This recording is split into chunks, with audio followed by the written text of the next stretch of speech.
స్వర్గీయ ఎన్టీఆర్ కు భారతరత్న ఇవ్వాలని మహానాడు వేదికగా టీడీపీ తీర్మానించింది. తెలుగు ప్రజల గుండె చప్పుడు అయిన ఎన్టీఆర్ దేశ రాజకీయాల్లోనూ తనదైన ముద్ర వేశారని తెలిపారు చంద్రబాబు.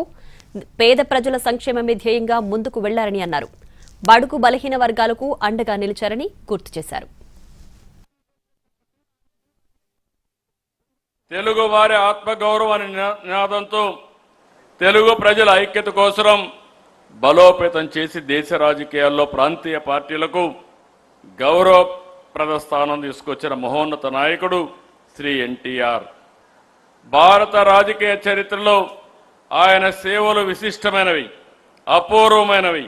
అందువల్ల తెలుగు ప్రజల మనోభావాలను గౌరవిస్తూ దేశానికి, తెలుగు జాతికి ఆయన చేసిన విశిష్ట సేవలను గుర్తించి భారత ప్రభుత్వం స్వర్గీయ నందమూరి తారక రామారావు గారికి దేశ అత్యున్నత పౌర పురస్కారం భారతరత్నను ప్రకటించాలని మహానాడు ఏకగ్రీవంగా తీర్మానిస్తుంది.